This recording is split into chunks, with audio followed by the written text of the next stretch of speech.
आज स्टूडेंट सफर करते हैं आगे 0 to 2 के सफर में, जिसमें 10th क्लास का हमारा प्रकाश का परावर्तन चैप्टर चल रहा है। अभी उसका हम अपवर्तनांक पढ़ेंगे। तो अपवर्तनांक में क्या रखा है, पहले तो आप समझिए अपवर्तनांक क्या है।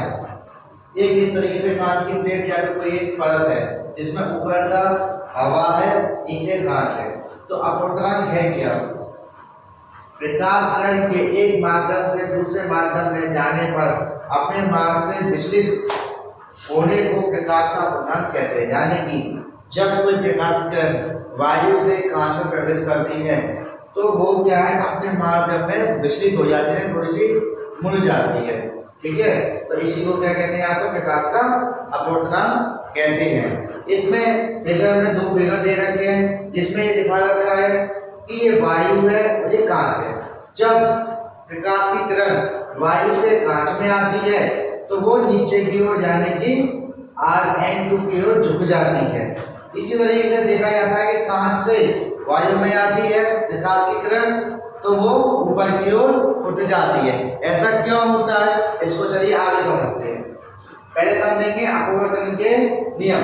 प्रकाश अपवर्तन के नियम में जिस तरीके से हमने प्रकाश का परावर्तन समझा था उसी के साथ ये चीज है, आपतित किरण, अपवर्तित किरण तथा आपतन बिंदु का अभिलंब तीनों एक ही तल में होते हैं। आपतित किरण, अपवर्तन, अभिलंब ये तीनों एक ही तल में हैं। किन्हीं दो माध्यमों के लिए तथा एक ही रंग के प्रकाश के लिए आपतन कोण की ज्या तथा परावर्तन कोण की ज्या का अनुपात एक नियतांक होता है, यानी कोएफिशिएंट होता है। यानी कि कह सकते हैं sin i upon sin r बराबर नियतांक।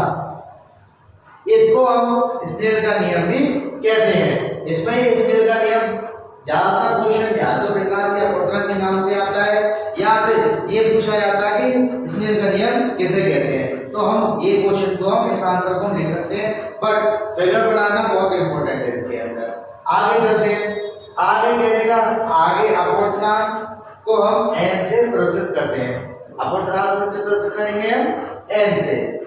अब मान लीजिए कि आपसे पूछा जाए कि वायु के सापेक्ष कांच का अपवर्तनांक, जो मैं आपको पहले बताया था कि आप समझेंगे। अब आपसे पूछ लिया जाए वायु से कांच का अपवर्तनांक पूछ लिया जाए तो कैसे करोगे, तो वायु के सापेक्ष कांच का अपवर्तनांक कैसे करेंगे, A for air, N for अपवर्तनांक, G फॉर ग्लास। तो नियम ये बताया था sin i upon sin r नियतांक होता है।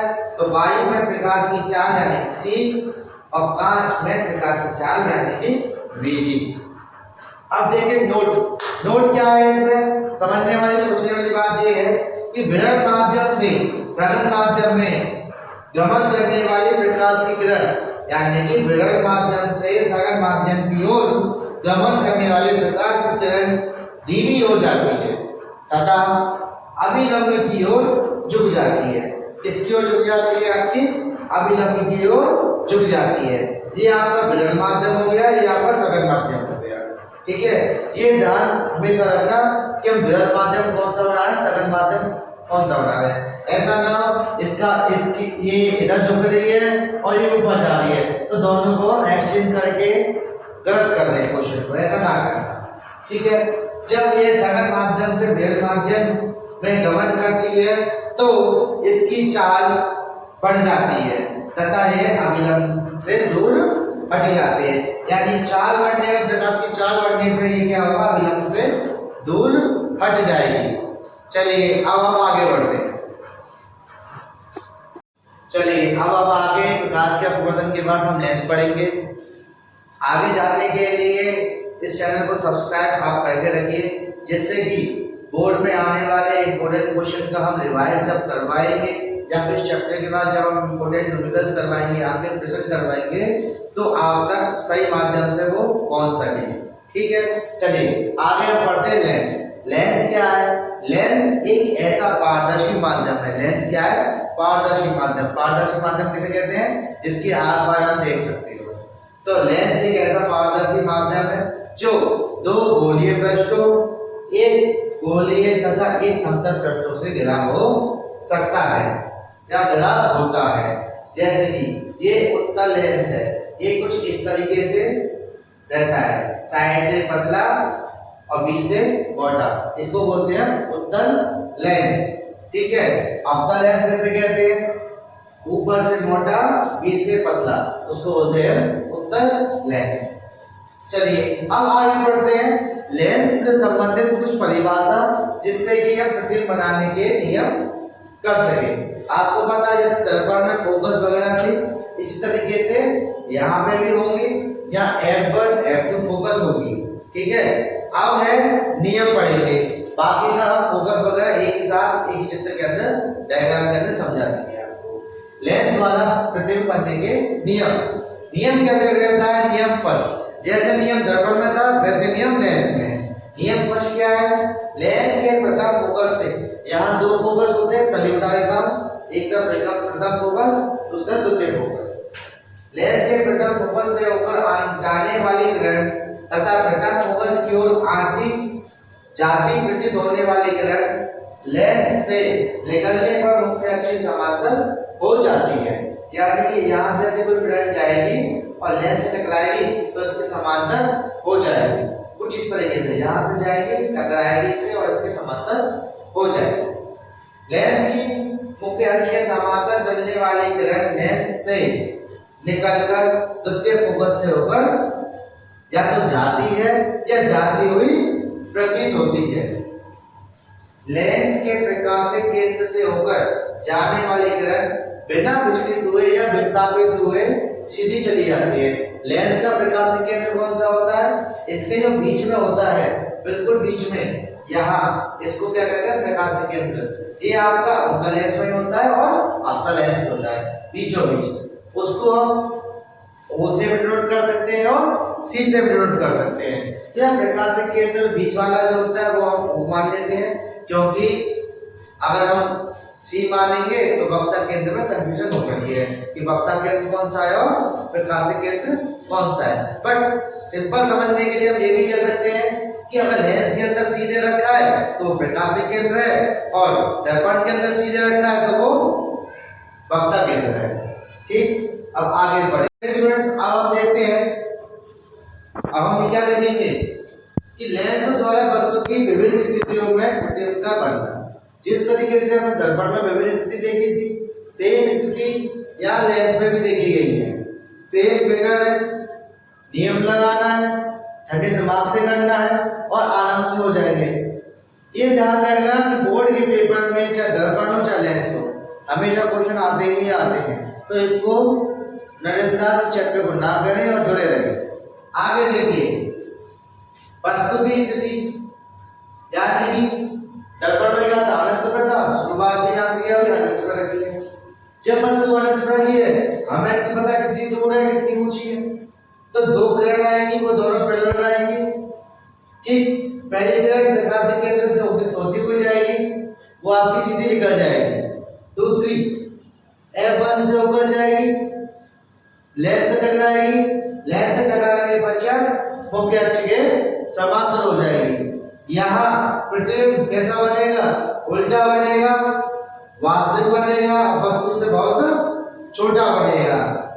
लेंस के दूसरी ओर द्वितीय फोकस तल में बनेगा, दूसरी ओर द्वितीय फोकस तल में बनेगा। यहाँ मैंने आपको बताया था 2 F होते हैं, एक F इधर एक F इधर, और ऐसे 2F1 मतलब दोनों तरफ 2-2 होते हैं। ठीक है, 2F1 F1, ठीक है, 2F2 और F2, इस तरीके से हम मान सकते हैं। आगे देखते हैं, वस्तु अनंत व 2F दूरी के बीच में हो, तो हम वस्तु द्वारा लेंगे अनंत और 2F दूरी के बीच में। तो हमने रख दी वस्तु अनंत और 2F दूरी के बीच में, मुख्य अक्ष के समांतर जाएगी, टकराएगी, फोकस से होकर जाएगी, प्रकाशिक केंद्र से होकर जाने वाली किरण सीधी रेखा में अपनी चली जाती है। यहाँ जब दोनों किरण टकराएंगी, प्रकाशिक किरण दोनों टकराएंगी, वहीं पे O डैश वस्तु O डैश का प्रतिबिंब I डैश बनता है। ये आपका वास्तविक उल्टा तथा वस्तु से छोटा बनता है। लेंस प्रतिबिंब की स्थिति क्या है? लेंस की दूसरी ओर F तथा 2F के बीच में बनेगा। अगला स्थिति क्या है? वस्तु 2F दूरी पर हो, वस्तु हमने कहाँ रख दी है, 2f दूरी पर रख दी है। धीरे धीरे करके आगे लेके आएंगे वस्तुओं को। 2f दूरी पर रखेंगे, नियम याद रखेंगे। नियम क्या कहता है, मुख्य अक्ष के समान चलने में प्रकाश की किरण लेंस से टकराने के पश्चात फोकस से होकर जाएगी।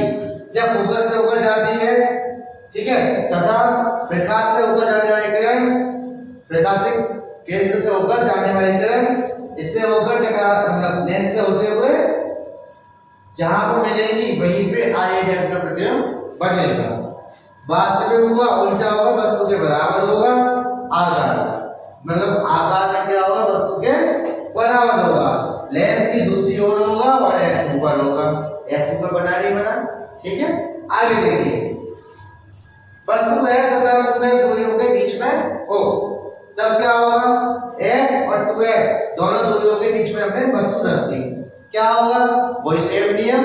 नियम क्या कहता है, पहले जाने वाली प्रकाश किरण लेंस से टकराने के पश्चात फोकस से होकर जाती है तथा प्रकाशिक केंद्र से होकर जाने वाली किरण सीधे रेखा में चली जाती है। ये दोनों प्रकाशिक किरण जहां टकराएंगी वहीं O डैश का प्रतिबिंब I डैश बनता है। यह वास्तविक होता है, ठीक, उल्टा होता है और वस्तु के थोड़ा सा बड़ा होता है, ठीक है।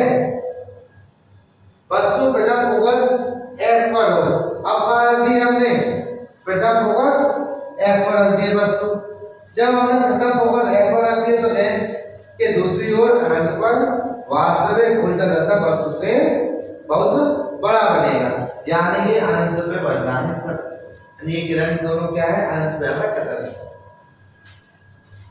आगे चलते, छठा नियम क्या कहता है, वस्तु फोकस तथा लेंस के बीच में हो, यानी वस्तु कहाँ है, फोकस तथा लेंस के बीच में, यानी F और C के बीच में रखी हुई है, तो वस्तु की ओर बनेगा, यानी ये प्रतिबिंब बनेगा, इस कंडीशन में पीछे आएगा, आगे तो और फैलता जा रहा है। तो इस स्थिति में क्या है, पीछे जब हम हटाएंगे तो पीछे हटाने की स्थिति में ये दिखाई देता है, महसूस होता है कि पीछे प्रतिबिंब बन सकता है। क्यों, पीछे क्या है, चौड़ाई कम होती हुई आ रही है।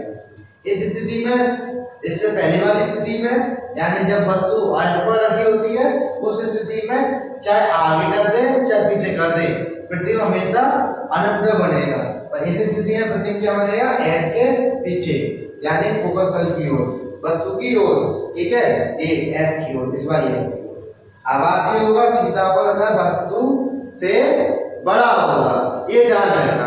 ओके, अब पढ़ेंगे हम लेंस की क्षमता। लेंस की क्षमता क्या है, लेंस जब भी हमने पढ़ा उत्तल और अवतल लेंस, इसमें हम पढ़ेंगे हम लेंस की क्षमता। तो किसी लेंस की क्षमता लेंस की फोकस दूरी के प्रतिलोम के बराबर होती है, यानी कि उसका लेंस कितना डाइवर्ट कर सकता है या कन्वर्ट कर सकता है प्रकाश की रेखा को, उसके ऊपर निर्भर करती है, उसके फोकस पर निर्भर करती है, ठीक है। जबकि फोकस दूरी मीटर में नापी गई।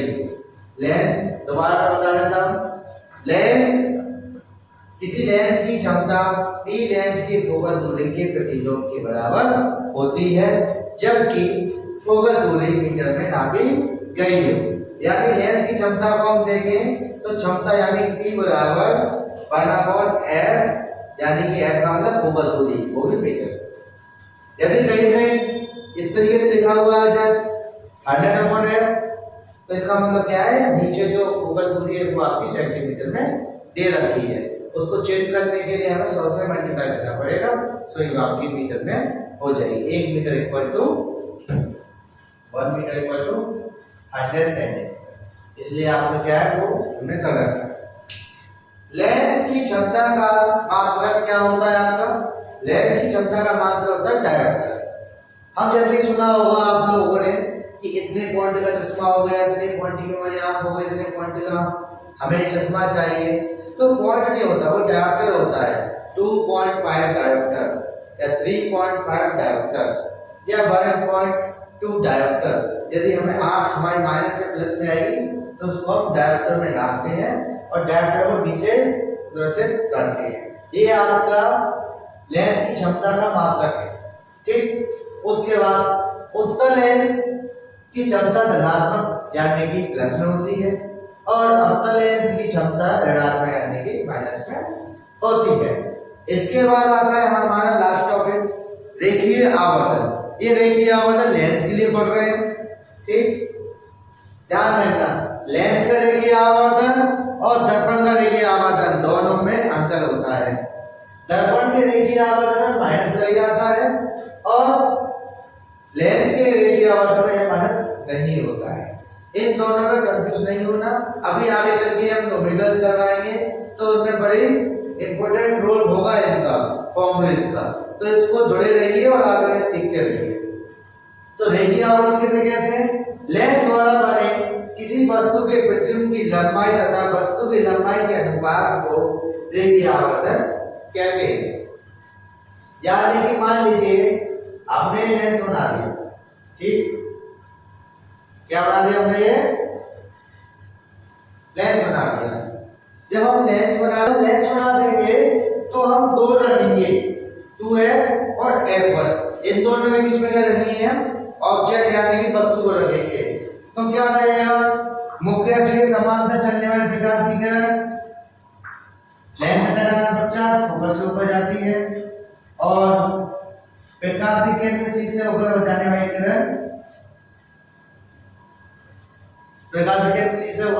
किरण सीधी माध्यम में लेकर जाती है, ठीक। ये आपका O डैश है, ये आपका F है, ठीक है। अब इसके देखा जाएगा कि ये 2 है, ये यहाँ आपका I डैश बन रहा है। इसमें देखा जा रहा है कि लेंस द्वारा बने किसी वस्तु के प्रतिबिंब की लंबाई, वस्तु की प्रतिबिंब की लंबाई क्या है? ये, ठीक है। वस्तु ये है, प्रतिबिंब की लंबाई ये है, ठीक है। प्रतिबिंब लंबाई वस्तु की लंबाई के अनुपात को, यानी कि ये क्या है? वस्तु की प्रतिबिंब। इसमें क्या है? आपको v से डिनोट करेंगे और ये वस्तु इसको हम डिनोट करते हैं u से, ठीक है। प्रोडक्शन जो करते हैं इसको v से और उसको u से, तो v/u, ठीक। आवर्तन है बराबर v/u। यहाँ y2 y1 क्या है? y2 यानी कि प्रतिबिंब की लंबाई, u1 u क्या है? यानी कि आपकी वस्तु की लंबाई, y2 प्रतिबिंब की लंबाई और y1 वस्तु की लंबाई। ओके, चैप्टर यहाँ खत्म होता है। आगे हम पढ़ेंगे न्यूमेरिकल्स।